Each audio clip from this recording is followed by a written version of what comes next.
আসসালামু আলাইকুম রহমতুল্লাহি ওয়া বারাকাতুহু। আউযু বিল্লাহি মিনাশ শাইতানির রাজিম। বিসমিল্লাহির রহমানির রহিম। আজকে আমরা ইনশাআল্লাহ পবিত্র কোরআনের যে বিষয়টা নিয়ে আমরা তাফসীর অধ্যয়ন করব, সে বিষয়টি হলো মুসলমানরা পরস্পর ভাই ভাই।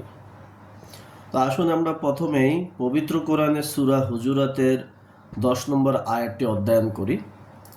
সূরা হুজুরাত হলো পবিত্র কোরআনের 49 নম্বর সূরা। বিসমিল্লাহির রহমানির রহিম।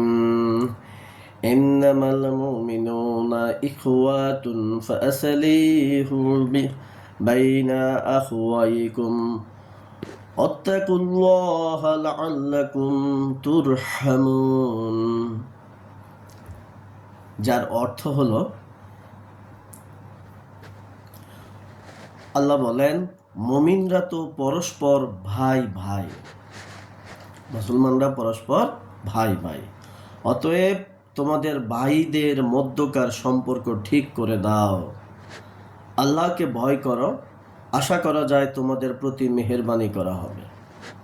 তাহলে 1 নম্বর আয়াতটাই কি, 1 নম্বর কথাটা হলো মুসলমানরা, মুমিনরা এরা পরস্পর ভাই ভাই। এখন এই ভাইদের মাঝে যারা নিজেরা নিজেদের সাথে ঝগড়া করে, বুঝতে হবে এরা কোরআনের সাথে বিদ্রোহ করতেছে। কোরআনের সাথে যারা বিদ্রোহ করে তারা আসলে কি সেটা আমরা সবাই জানি। তো আমরা যদি মুসলমান দাবি করি তাহলে আমাদের মুসলমান সবাই ভাই ভাই, এবং এক মুসলমানের, এক মুমিনের বিপদের সময় আরেক মুমিন বান্দাকে অবশ্যই এগিয়ে যেতে হবে। আসুন একটু আমরা এরপর তাফসিরের মধ্যে, এই আয়াতের তাফসিরের মধ্যে আল্লাহ পাক রব্বুল আলামিন আরও কি বলেছেন, তারপরে কি হাদিস রয়েছে বা তাফসির গ্রন্থে কি রয়েছে, আমরা এই বিষয়ের উপর একটু অধ্যয়ন করি। যেমন এই সূরারই 9 নম্বর আয়াতের মধ্যে আল্লাহ বলেন, ঈমানদারদের মধ্যকার দুটি দল যদি পরস্পর লড়াইয়ে লিপ্ত হয় তাহলে তাদের মধ্যে মীমাংসা করে দাও। তারপরও যদি দুটি দলের কোনো একটি অপরটির বিরুদ্ধে বাড়াবাড়ি করে, তবে যে দল বাড়াবাড়ি করে তার বিরুদ্ধে লড়াই করো, যতক্ষণ না তারা আল্লাহর নির্দেশের দিকে ফিরে আসে। এরপর যদি তারা ফিরে আসে তাহলে তাদের মাঝে ন্যায় বিচারের সাথে মীমাংসা করিয়ে দাও এবং ইনসাফ করো। আল্লাহ ইনসাফকারীদের পছন্দ করেন। মানে দুইজন যখন গ্যাঞ্জাম লাগে তখন এই দুজনের মাঝে আপনার দায়িত্ব কি, সমাধান করে দেওয়া। তো আমরা খবরের মধ্যে দেখতেছি যে পাকিস্তান আর আফগানিস্তান এরা নাকি গ্যাঞ্জাম লাগছে, একজন আরেকজনকে মারতেছে। এখন হাদিসের আলোকে, কোরআনের আলোকে এক মুসলমান এজন আরেক মুসলমানকে মারতেছে, দুইজনই ক্ষতিগ্রস্ত, দুইজনই জাহান্নামে যাওয়ার রাস্তায় চলে গেছে, জাহান্নামে যাওয়ার উপায় খুঁজে বের করে ফেলছে। কারণ একজন মুমিন বান্দা আরেক মুমিনের দিকে তরবারি দিয়ে ইশারা করা, এইভাবে দেখানোটাও কি অপরাধ। এক মুমিন আরেক মুমিনের সাথে ঝগড়া করাটা অপরাধ। লজ্জা এদের জন্য আমাদের ফিলিস্তিনের ভাইদেরকে শেষ করে দিচ্ছে। দৈনিক বোম ফেলে ফেলে, গুলি করে করে, খাবার বন্ধ করে দিয়ে, পানি বন্ধ করে দিয়ে মেরে ফেলতেছে আল্লাহর দুশ্মন, সকল নবীদের দুশ্মন, মানব জাতির দুশ্মন ইহুদি ইসরায়েলিরা। অথচ এই রাষ্ট্র দুইটাই, যে দুইটা ঝামেলা করতেছে, দুইটা রাষ্ট্রই সেই ইসরায়েলের বিরুদ্ধে কিছুই করে নাই, অথচ এরা নিজেরা এখন ঝগড়া করতেছে। তারপর লজ্জা এদের জন্য যখন 1971 সালেও পূর্ব পাকিস্তান, পশ্চিম পাকিস্তান দুইটাই ছিল মুসলিম রাষ্ট্র, অথচ এক সংঘর্ষ লেগে মুসলমানকে হত্যা করছে। কোরআন হাদিস অনুযায়ী এদের অবস্থা কি হবে এটা আল্লাহ মাবুদ সিদ্ধান্ত নেবেন। তারপরে ইরাক, ইরানের যুদ্ধ, কত লক্ষ লক্ষ মুসলমান মারা গিয়েছে। তারপরে কুয়েত ইরাকের যুদ্ধ, হাজার হাজার মানুষ মারা গিয়েছে। ফলশ্রুতি কি হয়েছে? আপনার আমেরিকা এসে দখল করলো, শেষ হয়ে গেল ইরাকের মতন একটা ক্ষমতাসীন রাষ্ট্র। ইরানটাকে ধ্বংস করে দিল ইরাক, অবরোধ আসলো, কাফেরদেরকে আমন্ত্রণ জানালো। আসলে মেইন সমস্যাটা হলো এই যে রাষ্ট্র ক্ষমতার মধ্যে মুসলিম রাষ্ট্রগুলোতে যারা বসে আছে, এদের মাঝে আসলে ইসলামের জ্ঞান নাই। এরা অধিকাংশই হলো মোনাফিক টাইপের লোকগুলো বসে আছে। এই মোনাফিক টাইপের লোকগুলো বসে আছে বিদায় এই মোনাফিকরা কি করতেছে? ইসলাম বিরোধী কাজ করতেছে আর কাফেরদের এজেন্ডা বাস্তবায়ন করতেছে। যেখানে আল্লাহ বলছে যে মুসলমানরা ভাই ভাই, সেখানে এরা এক মুসলমান রাষ্ট্রটাকে ধ্বংস করে দিতেছে কাফের জায়নিস্টরা। সেই মুসলিম ভাইয়ের পাশে না দাঁড়িয়ে তখন এদের বাহাদুরি থাকে না, তখন এদের বোন থাকে না, কিছু থাকে না, কিন্তু আরেক মুসলিম ভাইয়ের সাথে যুদ্ধ করার সময় এদের সব বাহাদুরি থাকে। এরা আসলে মুসলিম রাষ্ট্রগুলোর ক্ষমতায় সরকারগুলো মুনাফিক হওয়ার কারণেই আজকে মুসলমানদের এই দুরবস্থা, মার খাচ্ছে। যদি মুসলিম রাষ্ট্রগুলোতে ইসলামিক সরকার থাকতো, ইসলামের অনুসারী সরকার থাকতো, তাহলে সারা পৃথিবীর মুসলমানরা ইনসাফের সাম্রাজ্য সারা পৃথিবীতে কায়েম করতে পারত, যেটা সেই 1400 বছর আগে রাসূল সাল্লাল্লাহু আলাইহি সাল্লাম এবং সাহাবীরা, 4 খলিফারা করেছিলেন। আরও সামনে আরও কিছু আমরা অধ্যয়ন করি। সহিহ হাদিসে রয়েছে যে রাসূলুল্লাহ সাল্লাল্লাহু আলাইহি সাল্লাম বলেছেন,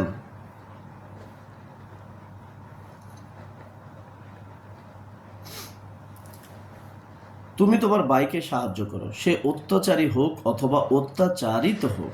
বর্ণনাকারী হযরত আনাস রাদিয়াল্লাহু বলেন, হে আল্লাহর রাসূল সাল্লাল্লাহু আলাইহি সাল্লাম, আমি সাহায্য করতে পারি অত্যাচারিতকে, কিন্তু আমি অত্যাচারীকে কিরূপে সাহায্য করতে পারি?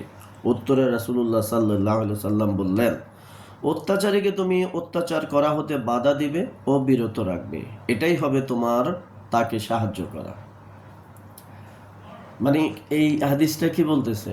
আপনার ভাই যদি দেখেন যে কেউ আপনার ভাইকে অত্যাচার করতেছে, আপনার দায়িত্ব আপনার ভাইয়ের পাশে দাঁড়ানো, মুসলমান ভাইয়ের পাশে দাঁড়ানো, দাঁড়ায় ওই জালিমকে প্রতিহত করা। আর যদি দেখেন আপনার ভাই সে অন্যকে অত্যাচার করতেছে, তাহলে আপনার দায়িত্ব কি? আপনার ভাইকে জুলুম করা থেকে বিরত রাখা। সহিহ হাদিসে রয়েছে যে রাসূলুল্লাহ সাল্লাল্লাহু আলাইহি সাল্লাম বলেছেন, আল্লাহ ততক্ষণ বান্দাকে সাহায্য করতে থাকেন যতক্ষণ বান্দা তার মুমিন ভাইকে সাহায্য করতে থাকে। সুবহানাল্লাহ। এখন দেখেন তো এইখানে হাদিসটাতে কি বলল? আপনি আপনার মুমিন ভাইকে যতক্ষণ সাহায্য করবেন, আল্লাহর পক্ষ থেকে আপনার জন্য সাহায্য আসবে। আজকে আমরা যদি আজকে ফিলিস্তিনের পাশে দাঁড়াতাম, সবাই লিবিয়ার পাশে দাঁড়াতাম, সিরিয়ার পাশে দাঁড়াতাম, মায়ানমারের মুসলমানদের পাশে দাঁড়াতাম, ভারতের মুসলমানদের পাশে দাঁড়াতাম, চীনের মুসলমানদের পাশে দাঁড়াতাম, তাহলে আল্লাহর পক্ষ থেকে আমাদের সকলের জন্য কিন্তু কি রহমত আসতো। সারা পৃথিবীতে মুসলমানরা, আপনি চিন্তা করেন, ফিলিস্তিনের কথাই ভাবি, একটা রাষ্ট্র যার চতুর্পাশে সব মুসলিম রাষ্ট্র, অথচ এই রাষ্ট্রগুলোর শাসকরা, ক্ষমতাসীন সরকারগুলো ইসরায়েলকে কিছুই বলতেছে না। ইসরায়েল মন চাইলেই গুলি করে মারে, মন চাইলে বোম মারে, আর এরা সবাই বসে আছে। এই ফিলিস্তিনের যারা শহীদ হচ্ছে, তারা তো জান্নাতের রাস্তা ধরেই ফেলছে। শহীদ হওয়ার সুযোগ পাওয়া মানেই তো হলো জান্নাতের সুযোগ পেয়ে যাচ্ছে। কিন্তু যে জালিমগুলো আজকে ক্ষমতার মসনদ ধরে রাখার জন্য এই ইসরায়েলের পা চাটতেছে, এই মুনাফিক সরকারগুলো তো নিজেদের স্থান জাহান্নামের দিকে করে ফেলতেছে যদি আল্লাহ এদের ক্ষমা না করে। কারণ এই মুসলিম ফিলিস্তিনের মুসলমান ভাইরা আল্লাহর দরবারে কিন্তু ভাই মামলা করবে। কারণ একটাই, আল্লাহর দরবারে এরা যখন গিয়ে বলবে যে আমরা নির্যাতিত হয়েছি আর এরা কি ভোগ বিলাসে মত্ত ছিল, নারী নিয়ে আমোদ ফুর্তি করছে, কাফিরদের সাথে দালালি করছে, আমাদের পাশে এসে দাঁড়ায় নাই, সাহায্য সহযোগিতা করে নাই, তখন এই মুনাফিক সরকারগুলা কি বলবে, কি জবাব দেবে আল্লাহর কাছে?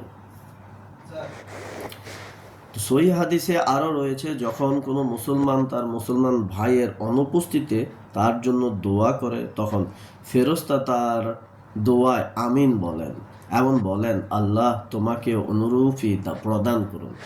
সুবহানাল্লাহ। তাহলে আপনার আমার দায়িত্ব কি? আমার মুসলিম ভাইয়ের জন্য দোয়া করা। তাহলে আল্লাহ কি করবেন? আপনার জন্য যেটা আপনি চাইবেন সেটাই আপনার, ওনার জন্য যেটা চাইবেন আপনাকে সেটা দেবে। সহিহ হাদিসে রয়েছে, মুসলমানের পারস্পরিক প্রেম, প্রীতি, দয়া, সহানুভূতি ও মেলামেশার দৃষ্টান্ত একটি দেহের মতো। যখন কোনো অঙ্গ ব্যথা হয় তখন গোটা দেহ ওই ব্যথা অনুভব করে। সারা দেহে জ্বর এসে যায় এবং সারা দেহ জেগে থাকার অর্থাৎ ঘুম না আসার কষ্ট পায়। তাহলে দেখেন, হাদিসের মধ্যে রয়েছে যে মুসলমানরা হলো একটা দেহের মতো। আপনার দেহের একটা আঙ্গুল ব্যথা পেলে এটা কিন্তু সব জায়গায় এফেক্ট আসে, কোনো একটা অঙ্গ সমস্যা হলে ব্যথা আসে। এখন এই হাদিস অনুযায়ী আজকে সারা পৃথিবীর মুসলমানদের অবস্থা দেখেন তো, মুসলমানরা কি তো এখন আজকে আমরা কি এই হাদিসের আলোকে আমরা একটা দেহের মতন আছি? আমাদের দেশের কথাই ভাবেন, এই গত বছর আমাদের দেশেরই সরকার হাজার হাজার মানুষকে হত্যা করছে শুধু ক্ষমতা টিকে রাখার জন্য। অবশেষে কি ক্ষমতাটাতে থাকতে পারছে? কিন্তু নিজের স্থানটা সে মানে কি, আল্লাহ যদি ক্ষমা না করে তাহলে তো এই একজন মুসলমানকে হত্যার জন্য, একজন মুসলমানকে হত্যা করা অন্যায়ভাবে সারা পৃথিবীর সব মানুষকে হত্যা করার মতন সমান। একজন মুসলমানকে সে যখন অন্যায়ভাবে হত্যা করলো তার স্থান জাহান্নামে হয়ে যাবে। আল্লাহ ক্ষমা না করলে তার তো অবস্থা কি হবে এটা আল্লাহ মাহবুব জানে। কিন্তু কোরআনের মধ্যে তো আয়াত রয়েছে, হাদিসের মধ্যে রয়েছে কি অন্যায়ভাবে কেউ কাউকে যদি হত্যা করে তার স্থান জাহান্নাম। তাহলে লাভ কি? এই যে হত্যা যজ্ঞ চালায় কি ফয়দা? কোনো ফয়দা নাই। এত বেশি বাহাদুরি বাড়াবাড়ি করে কোনো ফয়দা নাই, শুধু শুধু মাঝখান দিয়ে অভিশাপটা লেগে থাকে।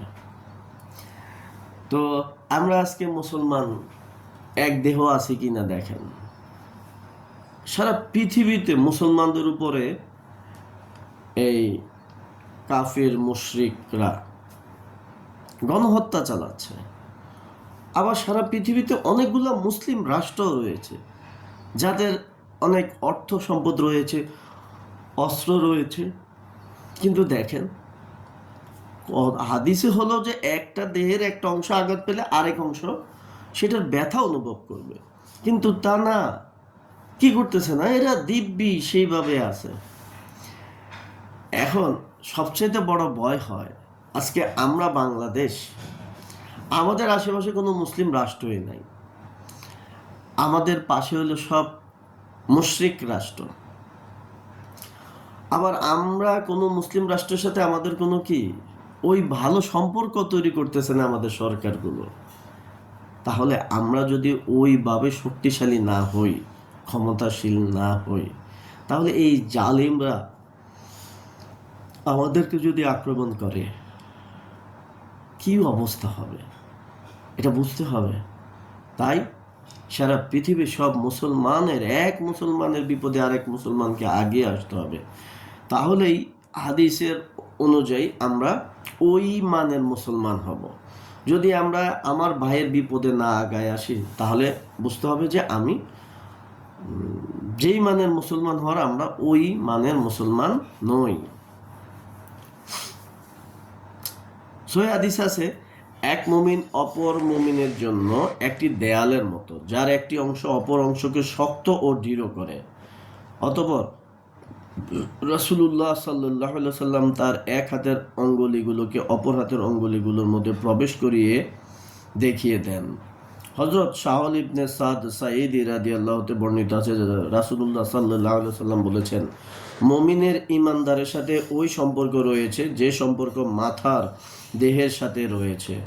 মুমিন ঈমানদারের জন্য ওই ব্যথা অনুভব করে যে ব্যথা অনুভব করে দেহ মাথার জন্য, অর্থাৎ মাথায় ব্যথা হলে যেমন দেহ তা অনুভব করে, অনুরূপভাবে এক মুমিন ব্যথা পেলে অন্য মুমিনও তার ব্যথায় ব্যথিত হয়।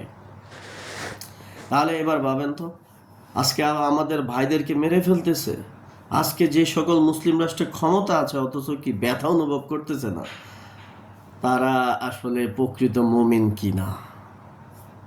তারা কিন্তু মুমিন নয় হাদিসের আলোকে। তো আমরা আজকে তাফসীর থেকে যে জিনিসটা আমাদের শিক্ষা, সেটা হলো কি, এক মুসলমান আরেক মুসলমানের জন্য কি ভাই ভাই, একটা দেহের মতন, একটা দেওয়ালের মতন। মানে কত রকমের উদাহরণ আল্লাহ রাসূল সাল্লাল্লাহু আলাইহি ওয়াসাল্লাম দিয়ে গেছে। তারপর আরো আফসোস দেখেন, আপনি দেখবেন যারা সম্পদশালী তারা বড় বড় রেস্টুরেন্টে গিয়ে সকালের নাস্তা হাজার হাজার টাকা ব্যয় করে নাস্তা খায়, অথচ দেখবেন তাদের পাশেই রাস্তার ধারে না খেয়ে পথ শিশুরা পড়ে থাকে। আবার এই পথ শিশুরা ক্ষুধার জ্বালা নিবারণের জন্য খাবার পায় না, তারা কি খায়? ওই যে গাম ঠোঙ্গার ভিতরে পড়ে তারা টানে। এটাকে কিন্তু অনেকে খুব এদেরকে ঘৃণা করে, অথচ এদের খাবারের জন্য এদের পাশে এসে দাঁড়ায় না, এদের ভালো জীবনযাপনের জন্য পাশে এসে দাঁড়ায় না, দান সৎকা করে না, জাকাত দেয় না। যার কারণে কি হচ্ছে, এই যে মানুষগুলো কষ্ট ভোগ করতেছে, এরাও তো মুসলমানের সন্তান। এরা দেখা যাচ্ছে যে এই যে পথে বস্তিতে যারা আসে, এরা কোথায় থেকে আসে? দেখা গেল যে এরা অনেকে হয়তো বা নদী বাঙ্গন অঞ্চলের হইতে পারে, যে নদী ভেঙে দিয়ে সব শেষ, নিঃস্ব হয়ে এরা কোথায় জীবিকার তাগিদে ঢাকা শহরে চলে আসে, এসে এরা ঢাকাতেই বস্তি মস্তি রাস্তায় রাস্তায় থাকে। এখন যারা মদখোর আছে, যারা জিনাখোর আছে, তারা এক রাত্রে দেখা যাচ্ছে যে লাখ লাখ টাকা মদ খায় কি করে, ব্যয় করে। ওই টাকাটা যদি এই মানুষদের জন্য ব্যয় করত, তাহলে দেখেন এই সমস্যা থাকতো না। আপনি দেখবেন অনেক মানুষ বিপদে পড়ে যায় টাকার সমস্যায়, তখন আপনার অনেকের হাতে অনেক টাকা থাকে, সে কিন্তু কর্জে হাসানা দেয় না, না দেওয়ার কারণে অন্য লোকটা কোথায় চলে যায়, সুদের উপর টাকা নেওয়ার জন্য চলে যায়, তাহলে বিপদে পাশে আগায় না। এটা কিন্তু কোরআন এবং হাদিসের আলোকে আমরা তাহলে মুমিন না। আপনি যদি মুমিন হন, আপনি আপনার জন্য যেটা পছন্দ করবেন, আপনার ভাইয়ের জন্য সেটা পছন্দ করবেন, আপনার ভাইয়ের বিপদে আগায় আসবেন, এটাই বৈশিষ্ট্য হবে। আল্লাহ আমাদের সকলকে মুসলমান হওয়ার তৌফিক দান করুন, ইসলাম প্রতিষ্ঠা করার জন্য কাজ করার তৌফিক দান করুন। আমরা যদি ইসলাম প্রতিষ্ঠার জন্য কাজ করি, তাহলে আমরা আল্লাহর কাছ থেকে পুরস্কার পাব। আসসালামু আলাইকুম ওয়া রাহমাতুল্লাহি ওয়া বারাকাতুহু।